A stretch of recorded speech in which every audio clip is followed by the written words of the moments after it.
Vous écoutez un podcast de EJR Radio, la radio pour tous.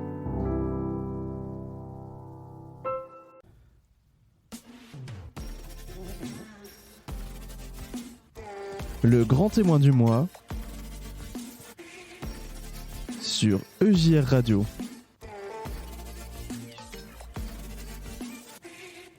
Et oui, bonjour à toutes, bonjour à tous, bienvenue sur EJR Radio, ravi de vous retrouver pour une nouvelle émission et pour un nouveau grand témoin du mois. Et aujourd'hui, notre grand témoin, c'est Daniel Kremer. Salut à toi Daniel, est-ce que déjà tu peux te présenter pour nos amis auditeurs qui ne te connaîtraient pas encore ? Salut Jonas, bonjour à tous, Daniel, j'ai 31 ans, j'habite à Bourg-en-Bresse. Que dire sur moi? J'ai grandi dans la Drôme, j'ai passé 8 années à Marseille et puis je suis arrivé cet été avec mon épouse dans l'Ain, puisque mon épouse est prof. Elle enseigne l'allemand et le français. Et donc, le jeu de l'éducation nationale nous a envoyés jusqu'ici, dans cette belle région. Voilà, après un temps chouette à Marseille, où je travaillais notamment pour une association qui s'appelle Simon de Sirène, qui met en place des habitats partagés avec des personnes handicapées et des personnes valides. Et aujourd'hui, depuis 2 semaines tout précisément, je travaille pour l'Église protestante en tant que chargé de mission projet jeunesse. Et oui, c'est tout nouveau pour toi là. Peut-être déjà petite question comme ça. Comment sont passées tes 2 premières semaines? Parce que j'imagine que c'est un grand changement pour toi, même si l'Église protestante tu la connais, tu as baigné dedans depuis que t'es tout petit, mais c'est quand même pas pareil de passer de l'autre côté entre guillemets. Oui, c'est vrai que c'est pas pareil, et c'est assez particulier de commencer à travailler dans un environnement où à la fois on connaît beaucoup de choses du fonctionnement des liens un peu institutionnels, du fonctionnement à la fois national et local de l'Église. Et en même temps, il y a plein de choses que je découvre, que je ne connais pas du tout. Et donc c'est une joie de se mettre au service de cette manière-là, en essayant d'apporter ce que je sais faire au service de l'Église. Et comment se sont passées ces 2 premières semaines? Ma foi, c'était. Je trouve que j'ai une grande chance de faire ce que je fais. Donc là, ces 2 premières semaines sont dédiées, même ces premiers temps sont dédiés vraiment pour penser l'organisation du Grand Kiff dans les très grandes lignes. Et donc, c'est un peu prendre de la hauteur, regarder aussi le bilan, ce qui s'est fait sur les précédentes éditions, en extraire les points d'attention, ce qui a bien fonctionné, ce qui a moins bien fonctionné, pour essayer de penser la suite, mais sans trop le penser, parce que je sais que je pourrais pas faire ça seul. Je vais devoir m'appuyer sur tout un tas de personnes. Et puis, j'ai aussi une grande chance de pouvoir travailler avec Christine Milk, qui est secrétaire nationale à l'animation des réseaux jeunesse, et avec qui on passe beaucoup de temps. Elle est très patiente pour m'expliquer plein de choses sur le fonctionnement de l'Église ou du Grand Kiff. Même si j'étais engagé précédemment, je découvre plein de choses. Alors, est-ce que tu pourrais peut-être rappeler à nos amis auditeurs qui ne connaîtraient pas ce qu'est le Grand Kiff, même si on en parle souvent sur EJR Radio, ça fait peut-être toujours un petit peu de bien, une petite piqûre de rappel. Le Grand Kiff, c'est le rassemblement protestant des jeunes qui a lieu tous les 3-4 ans environ pour donner un élan à la jeunesse de notre Église. Donc c'est une invitation pour les groupes de jeunes, pour les jeunes aussi qui sont plus isolés dans leur paroisse, à venir, à faire la fête ensemble, à vivre un bon temps, à se ressourcer aussi spirituellement, à rencontrer Dieu, à rencontrer les autres. et puis repartir avec plein d'élan dans sa vie de paroisse. Et puis, c'est un événement qui ne se fait et qui ne se vit pas seul. L'Église a la chance d'être entourée d'œuvres, de mouvements, de partenaires. Et donc, c'est aussi faire du lien avec toutes ces personnes-là pour marcher ensemble vers le grand kiff et vivre ce temps fort tous ensemble. Voilà, je termine ma réponse ici. C'est déjà un beau teasing et on invite tous nos amis auditeurs à aller réécouter ou écouter, s'ils ne l'ont pas encore fait, eh bien, les enregistrements qu'on a pu réaliser lors des derniers grands kiffs. Il y a des kiffs mag et des kiffs flash qui sont à retrouver sur notre site internet. Vous pourrez comme ça encore plus vous faire une idée d'un petit peu de ce qui se vit lors des grands kiffs. Alors justement, le prochain grand kiff, qu'est-ce que tu peux nous en dire? Je sais qu'il n'y a rien qui est, enfin, il y a rien qui est prêt. C'est en train d'être fabriqué, c'est en fabrication, mais qu'est-ce que tu peux déjà peut-être dire à nos amis auditeurs sur ce futur grand kiff? Alors, le futur grand kiff, il aura lieu l'été 2025. On ne sait pas encore les dates, mais on sait qu'il aura lieu l'été 2025. On sait que le grand kiff aura lieu à La Force, donc à côté de Bergerac, là où se situe la fondation John Bost, puisqu'il y a un lieu qui est pensé, réfléchi pour accueillir des groupes et notamment le prochain grand kiff. Donc voilà ce que je peux vous dire. Ce que je peux vous dire aussi, c'est que ça va être un temps fort. Ça va être un temps qui s'inscrit dans la lignée des 4 précédentes éditions. Voilà, ça se veut un temps de vie d'église ressourçant pour tout le monde. Eh ben, ça donne envie et j'espère que ça va donner envie à tous nos jeunes amis auditeurs qui ont l'âge d'aller vivre les grands kiffs en tant que kiffeur ou qu'alter kiffeur, puisqu'il y a les deux parties hein, dans ce grand kiff. Comment tu définirais peut-être j'allais dire le poids de la jeunesse, mais c'est pas forcément le bon mot, mais quel regard t'as sur la jeunesse dans notre église, justement? Parce que souvent, on peut entendre « Ah, mais il n'y a pas de jeunes dans nos églises, etc. » Et pourtant, pour avoir vécu un ou deux grands kiffs, quand on les réunit tous, on est quand même assez nombreux, ces jeunes-là. Quel regard je porte sur la jeunesse de notre église. Je dirais que la jeunesse de notre église, déjà, c'est pas évident de dire la jeunesse, qui sont les jeunes qui sont les jeunes. Je crois la tranche d'âge qu'on utilise communément dans notre église pour décrire les jeunes, ce sont les 15-20 ans.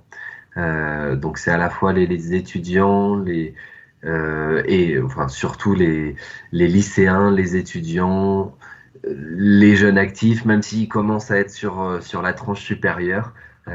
Donc c'est ces personnes-là, c'est cette population à la fois engagée, diffuse, qui parfois vit une dynamique d'église forte dans son groupe de jeunes et qui parfois se sent très isolé parce que dans sa paroisse, il y a pas grand monde, ou autour de lui, dans le consistoire, dans la région, il y a pas grand monde.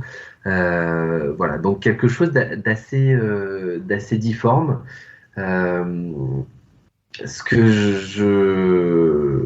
j'ai du mal à savoir, c'est est-ce que c'est une population issue d'un héritage protestant, de ce qui leur a été transmis, ou est-ce que c'est une population de jeunes qui revendiquent des convictions et voilà un attachement fort à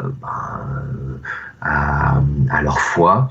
Et peut-être et certainement que c'est un mix de toutes ces populations-là. Voilà comment je vois la jeunesse de notre église. Et donc le but là, c'est À chaud. ouais, mais c'est plutôt bon descriptif. Je pense qu'on a un peu tous la même analyse quand on pense jeunesse dans notre église. Et c'est vrai que c'est assez disparate en fonction d'une région, d'un lieu, d'une paroisse locale, etc. Est-ce que c'est ça aussi le but du Grand Kiff? C'est montrer aux jeunes que déjà d'une, pour certains, ils sont pas tout seuls. Pour d'autres, regardez, on peut faire plein de choses. Et qu'ils reviennent eux aussi avec l'envie finalement de, de semer quelque chose dans leur paroisse locale? Oui. Euh, on pourrait croire que le grand kiff est une finalité en soi. Non, le grand kiff, c'est juste un bout du chemin. C'est une étape sur la route de ces jeunes qui vivent des choses en église et à l'extérieur de l'église. Et c'est une étape sur leur chemin de foi, leur chemin de vie, sur leur rencontre avec Jésus. Et il faut pas oublier que ces jeunes, ils sont aussi connectés à une réalité locale qui peut être plus ou moins dynamique et que le Grand Kiff est donc un outil pour servir ces dynamiques locales. Pour à la fois dans une paroisse qui se dit, ben nous, ça va être notre projet d'aller au Grand Kiff, de se mobiliser à travers ça, et puis de se relancer par la suite. Ou pour une région, ça peut être un point de convergence, le Grand Kiff. Ou peut-être aussi pour des jeunes isolés qui ont juste envie de rencontrer du monde et de vivre un grand événement avec d'autres personnes. Euh, donc, j'ai envie de dire presque le grand kiff, c'est une coquille vide et c'est vraiment les projets des personnes, quelles qu'elles soient, que ce soit par exemple le JRH Bio, que ce soit la région Nord-Normandie, que ce soit Yann et Lucie qui de leur côté ont envie de participer au grand kiff, bah, qui en font quelque chose, qui en font une réalité pour eux et de cette réalité ça devient un projet fort et structurant pour eux. Et finalement, est-ce qu'il n'y a pas aussi dans ton poste à toi en tant que chargé de mission projet jeunesse, il y a aussi une notion d'autre chose que le grand kiff derrière? Il y a d'autres projets aussi en idée? Alors, principalement, mes missions, aujourd'hui, en tous les cas, elles se focalisent sur le grand kiff.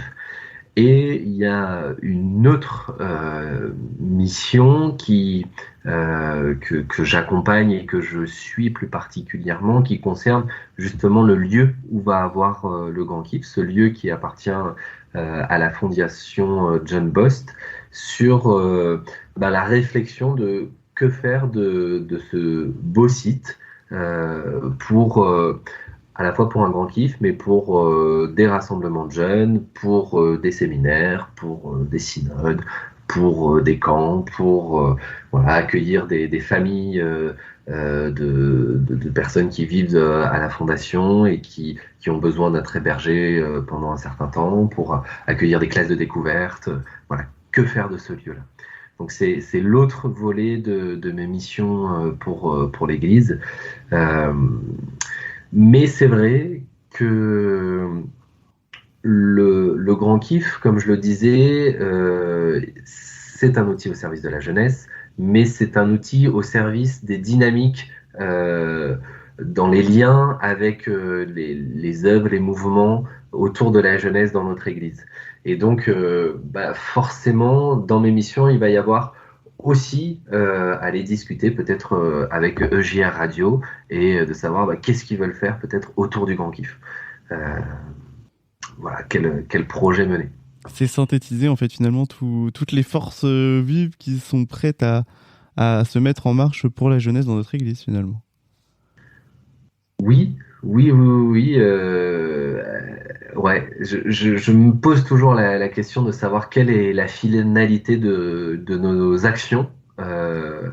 Et je crois profondément que notre rôle est simplement de semer des graines. On ne sait pas tout à fait où elles vont tomber, mais on peut les accompagner pour qu'elles tombent au mieux dans une terre riche et fertile pour grandir et porter du fruit. Et, euh, et donc il y a beaucoup d'inconnus dans ce que l'on fait et il y a beaucoup d'espérance. Voilà, c'est aussi ma manière, je pense, de concevoir mon engagement aujourd'hui pour la jeunesse de notre Église. Mais ça n'empêche pas d'avoir une espérance de structurer les choses, d'avoir Bien sûr. une méthodologie, des objectifs et d'avancer de manière confiante et structurée. Et c'est tout ce qu'on souhaite, c'est une réussite dans tout cela pour la jeunesse et puis pour notre Église. On parlait du lieu tout à l'heure, je vais quand même rappeler à nos amis auditeurs que voilà, concernant le Grand Kiff, on a eu plusieurs lieux, ça a débuté à Lyon, puis ensuite à Grenoble, à Saint-Malo, à Albi, ça a un peu circulé dans toute la France. Là, l'idée du coup, c'est, euh, comme je le comprends, hein, mais pour avoir peut-être une référence pour certains qui nous écoutent, c'est de créer entre guillemets un thésée, bon, même si ça n'a rien à voir n'aura rien à voir dans l'utilisation, mais un lieu en fait un petit peu ressource pour tout le monde et que tout le monde sache ce lieu-là, il sera, bah, c'est là-bas qu'on se retrouvera toujours entre guillemets. C'est un peu ça l'idée. Eh ben, peut-être que c'est ça l'idée. Mais je sais pas réellement aujourd'hui ce que va donner ce projet sur ce site-là. Mais ce sera peut-être ça. Ce sera peut-être quelque chose proche de ça. Ou ce sera peut-être dans une autre direction. Je peux pas l'affirmer aujourd'hui. Peut-être ce qui est intéressant de dire et de partager, c'est que le Grand Kiff s'est adapté sur des lieux très très différents. On se souvient en 2009 à Lyon, on était accueillis au Double Mix, donc c'est une grande salle, un parc des expositions sur le campus universitaire. On logeait dans des résidences du Crous, de l'INSA. Ensuite à Grenoble en 2013, on était vraiment dans un parc, pas dans la ville, mais proche du campus où c'était vraiment le festival à l'extérieur, où il y avait plein d'installations, et puis on dormait aussi dans les logements universitaires. En 2016, à Saint-Malo, on était sur un site fermé, je crois que ça appartenait à l'église, au diocèse local, Ouais. ça avait un lieu qui avait l'habitude d'accueillir des camps. Et donc nous, on s'est installé, on dormait sous tente, c'était la première fois sur un Grand Kiff qu'on dormait sous tente, donc il y avait une dynamique de camp aussi. Et puis en 2021, à Albi, on était aussi encore plus dans une dynamique de camp. On était accueillis sur un lycée technique agricole. Et donc, il y avait toute une vie de site également, avec à la fois un hébergement en dur pour certains organisateurs, et puis voilà, un hébergement en tente pour les participants. Et puis, certainement qu'à Bergerac, on sera dans cette même veine-là en 2025. Et c'est ça aussi la force finalement du Grand Kiff, parce qu'on voit que tu le disais, les lieux sont très différents, mais finalement l'ADN et le cœur même de ce qu'est le Grand Kiff restait le même finalement. L'ADN de départ, de se dire que c'est une inspiration et un élan donné pour la jeunesse, ça reste la même chose, en effet. Après, la jeunesse de 2009 n'est pas la même que la jeunesse de 2025. Et donc, et même les centres d'intérêt, les manières de fonctionner ne sont pas les mêmes en 2009 et en 2025. Je prends l'exemple, par exemple, des questions environnementales, de la sobriété qu'on peut avoir. Bah, aujourd'hui, c'est un vrai sujet. En 2009, pas que c'était pas un sujet, mais c'était beaucoup moins central, en tous les cas. Voilà, les choses évoluent et les grands kiffs évoluent aussi avec cela. Et j'imagine qu'il y aura un thème à ce grand kiff en 2025. Alors, il est sûrement pas encore défini, mais voilà, il y a aussi les jeunes, finalement. Nous, on a pu en entendre certains qui, finalement, quand ils l'ont vécu, ils en reparlent encore des dizaines d'années après. J'imagine que là, on se dit, finalement, on a semé la bonne chose au bon moment et c'est peut-être eux les meilleurs ambassadeurs du grand kiff, c'est ces jeunes qui l'ont déjà vécu. Ah bah ça, y a pas de doute là-dessus. Quand on vit quelque chose qui nous a donné de l'élan, qui nous porte, on a envie de le partager. C'est comme quand on est allé voir un bon film au cinéma, on a envie de dire qu'on a vu ce bon film et on veut le partager à nos proches. Bah, je crois que pour un grand kiff, ou pour un grand événement, c'est la même chose. Euh, Lorsqu'on trouve une saveur qui nous est douce et agréable, euh, on veut la partager. Et ben c'est tout ce qu'on invite nos amis qui ont vécu déjà des grands kiffs à venir le partager. Ils seront tous les bienvenus sur notre antenne de JR Radio. Pour terminer notre interview, qu'est-ce qu'on pourrait te souhaiter à toi et puis à l'Église pour vis-à-vis de tous ces projets? Eh ben, on peut nous souhaiter d'avancer avec joie, confiance, de de pas oublier ce pourquoi nous sommes tous au service et et puis essayer de faire au mieux avec avec nos forces et nos fragilités. Eh ben, c'est tout ce qu'on peut vous souhaiter.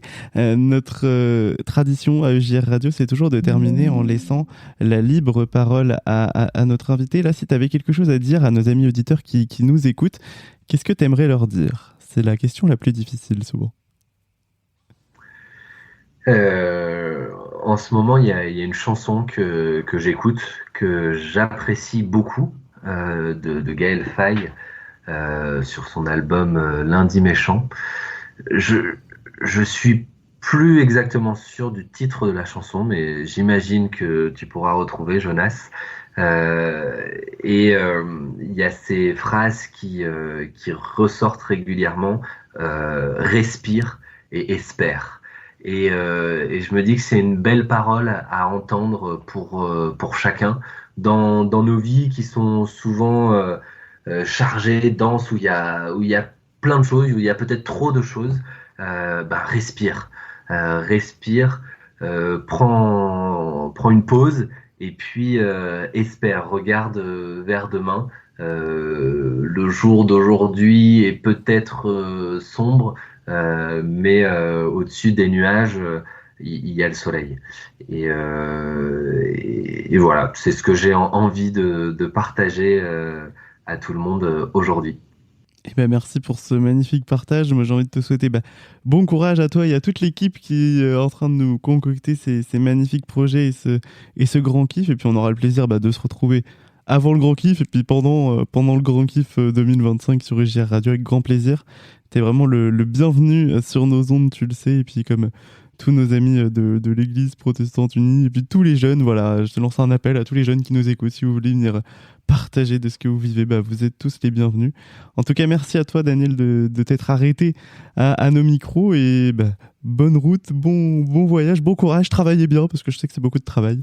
Et puis, on vous portera tous et toutes dans la prière, bien évidemment, pour nous concocter un magnifique grand kiff. Merci à toi. Merci Jonas, merci à tous et puis à très bientôt. Eh bien, à très bientôt et on va se quitter en écoutant cette musique que tu nous as lancée. Je vais essayer de trouver ça pour nos amis auditeurs. Comme ça, on se quittera avec cette chanson que tu nous as partagée. Merci à toi, Daniel. Merci Jonas.